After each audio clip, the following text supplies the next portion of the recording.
सोलापूर दक्षिणकडे जाऊ आपण आता. सोलापूर दक्षिण मध्ये यंदा खूप म्हणजे समीकरणच बदललेलं दिसतं. निश्चित निश्चित. दिलीप माने तिथं दावा ठोकत होते, ऐन वेळेला त्यांनी माघार घेतलेली आहे.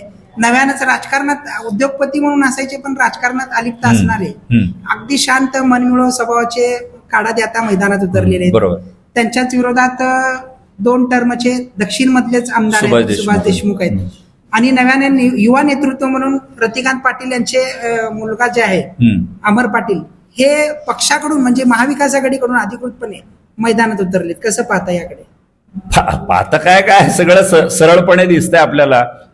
एक यात म्हणजे दिलीप माने यांची भूमिका अचानक का बदलली याचा अभ्यास आपल्याला करावा लागणार आहे. तिथं मुस्लिम समाजाचं वर्चस्व दक्षिणमध्ये नाही म्हटलं तरी आहे. मागच्या वेळेला मला वाटतं बाबा मिस्त्री उमेदवार होते, 55,000च्या जवळपास त्यांना मत त्या ठिकाणी पडलेत आणि त्यांनी चांगला सामना दिला होता विद्यमान आमदार सुभाष देशमुखांच्या विरुद्ध. ते पुन्हा निवडणूक मैदानात आहेत आणि नाही म्हटलं तरी मुस्लिम समाजाचं मध्य आणि दक्षिणमध्ये बऱ्यापैकी मतदान आहे. ते निवडणूक निकाल डायव्हर्ट करू शकतं अशा पद्धतीचं आहे. दिलीप मानेंना भरोसा होता की बाबा मिस्त्री उभारणार नाहीत आणि नाही उभारले तर ते आपल्याला त्यांचं मुस्लिम समाजाचं मतदान होईल. त्यांची तिथं एक अपेक्षा भंग झाला आणि त्यांना काँग्रेसची उमेदवारी एबी फॉर्म मिळेल असं वाटत होतं, शेवटपर्यंत राहील. तिथेही त्यांचा भ्रमनिराश झाला. त्यांनी जवळपास निम्मा निवडणूक खर्च केला होता. वाढदिवसापासून ते निवडणूक प्रचाराला तयारी लागले होते. मोठा खर्च केला, मोठा जनसंपर्क केला आणि शेवटच्या क्षणी त्यांनी तलवार मॅन केलेली आहे. ते गप्प बसणार नाहीत. ते जरी आता काही काँग्रेसच्या कार्यक्रमामध्ये दिसत असले तरी ते आपलं अस्तित्व टिकवणार. दिलीप मानेंना पुढचं सहकार क्षेत्राचं राजकारण डोळ्यासमोर ठेवावं लागणार आहे. बाजार समितीच्या निवडणुका गेल्या 6 महिन्यामध्ये, त्या दृष्टीने त्यांची काही व्यूहरचना असणार आहे. आणि जर काळादीनच्या पाठीशी आपण उभारलो तर सुभाष देशमुखांना कितपत तोटा होतोय. सुभाष देशमुखांच्या बाजूने आपण उभारलो तर काळादींना किंवा लिंगायत समाजाला का आपण दुखावतोय का, किंवा आपले पारंपरिक विरोधक शिवदारे असतील, हसापुरे असतील किंवा अन्य काही मंडळी, तर ही कितपत मागं पुढे जात आहेत या सगळ्याचा विचार करून दिलीपराव भूमिका घेतील आणि त्यांना मानणारा या मतदारसंघातला मतदारसंघ ते तीर डायव्हर्ट करतील. सुभाष देशमुखांनी निश्चितपणे गेल्या 2 टर्ममध्ये चांगलं काम केलेलं आहे. पाणी आणण्याचं काम दक्षिण तालुक्यात प्राधान्यानं मागणी होती, त्याला त्यांनी जोर दिलाय. काही पर्यटन केंद्र विकसित करण्याच्या दृष्टीने केलेत, गावोगावचे रस्ते झालेले आहेत, चांगलं काम आहे त्यांचं. पण त्यांचे विरोधकही तेवढ्या प्रमाणात वाढलेत. शहरी भाग या मतदारसंघात जास्त आहे, तिथं परिणामकारक मतदान बदललं. पण शहरी भागात भाजपला मानणारा वर्ग मोठा आहे, लमाण समाज मोठा आहे, इतर मुस्लिम समाज आहे, लिंगायत समाज आहे आणि धनगर समाज आहे. धनगर समाज या मतदारसंघात दुखावलेला गेलेला आहे. तर तो कुणाच्या पाठीशी उभारतो ते बघावं लागेल. काडादी यांची एक चांगली प्रतिमा आहे, स्वच्छ.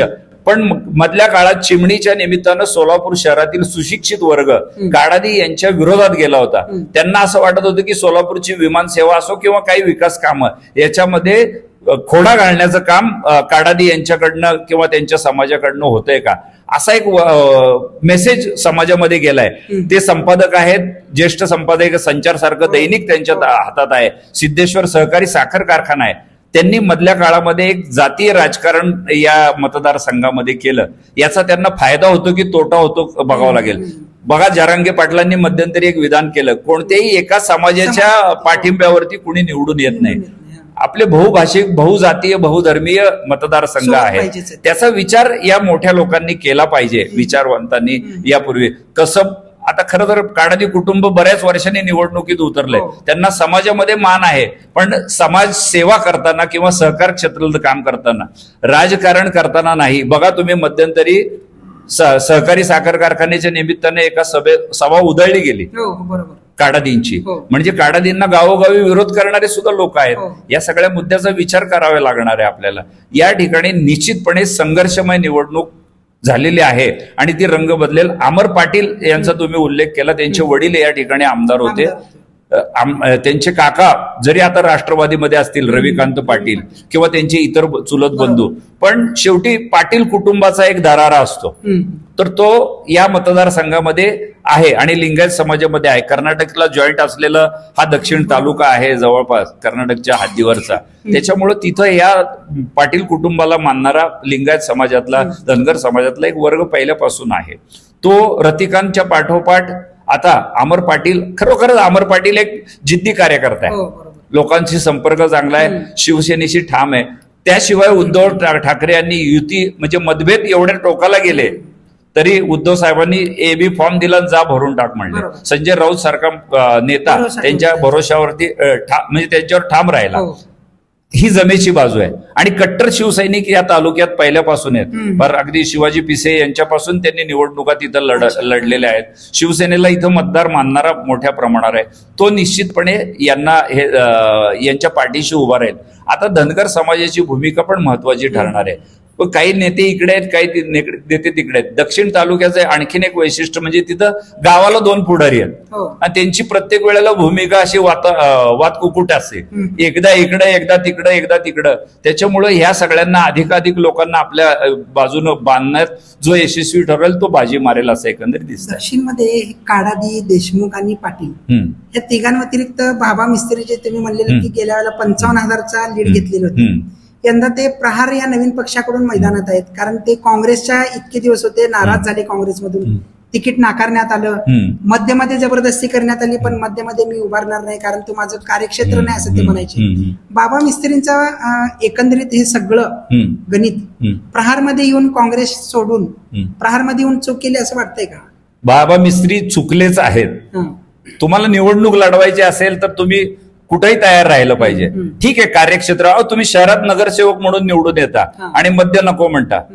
बरं, तुम्ही कुठल्या गुणवत्तेवरती तुम्ही दक्षिणमध्ये मानता? मागच्या वेळेला मुस्लिम समाजाला उमेदवारी द्यायची म्हणून शहराशी निगडीत असलेल्या भागामध्ये तुम्हाला उमेदवारी दिली. बरोबर, मुस्लिम समाजांनी सुद्धा तुम्हाला एकवटून मतदान केलं.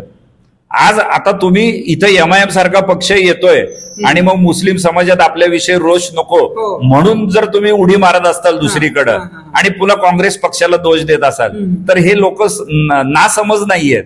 तुम्ही निश्चित चांगली सेवा करताय लोकांची सिव्हिल हॉस्पिटलच्या माध्यमातून, पण एवढंच भांडवल किती दिवस चालवणार तुम्ही? तुमची स्वतःची विश्वासार्हता बाबा मिस्त्री यांनी स्वतःची विश्वासार्हता या निवडणुकीमध्ये गमावली असं मला वाटतंय. म्हणजे मध्ये त्यांना संधी उभा राहायला पाहिजे होतं आणि गमावली कशा अर्थाने?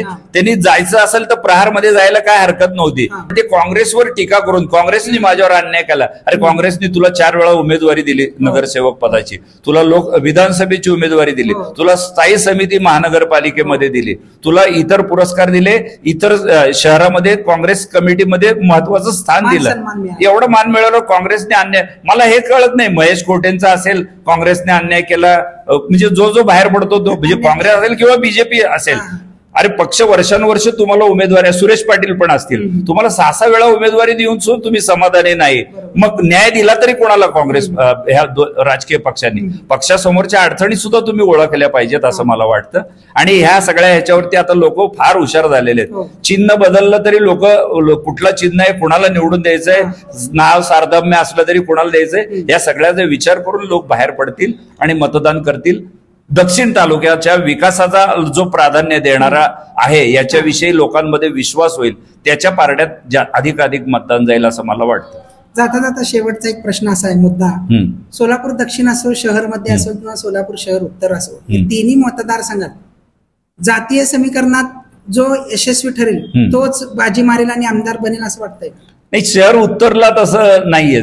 शहर उत्तरला थोडा जातीचा कलर आहे, पण तिथं कार्यकर्तृत्व आणि आजवरचा त्यांचा इतिहास पण चांगला आहे. म्हणजे जनसंपर्क चांगला आहे तिथं. जनसंपर्क हा मुद्दा येईल. धर्मवादावरती थोडीशी सोलापूर मध्ये निवडणूक होईल आणि दक्षिणची निवडणूक थोडीफार जातीवादाचा रंग लागेल, पण तिथं गुणवत्तेवरती कार्य कोण करणार आहे इथं होईल असं वाटतं आणि व्हायला तशीच पाहिजे.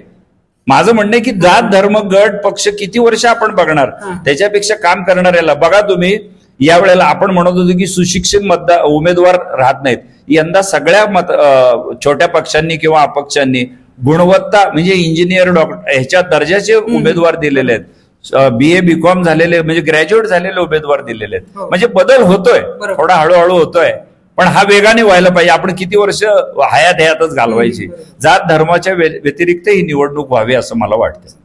तर एकंदरीत सोलापूर शहर उत्तर, शहर मध्य आणि दक्षिण सोलापूर तालुक्याच्या तिन्ही मतदारसंघावरती ज्येष्ठ पत्रकार अविनाश कुलकर्णी यांनी आपल्यासमोर त्यांचा विश्लेषण त्यांनी दिलेलं आहे. एकंदरीत पाहता तिन्ही मतदारसंघात कर्तृत्व, नेतृत्व आणि काम याच्यावरतीच खरं तर निवडणूक होणं गरजेचं आहे.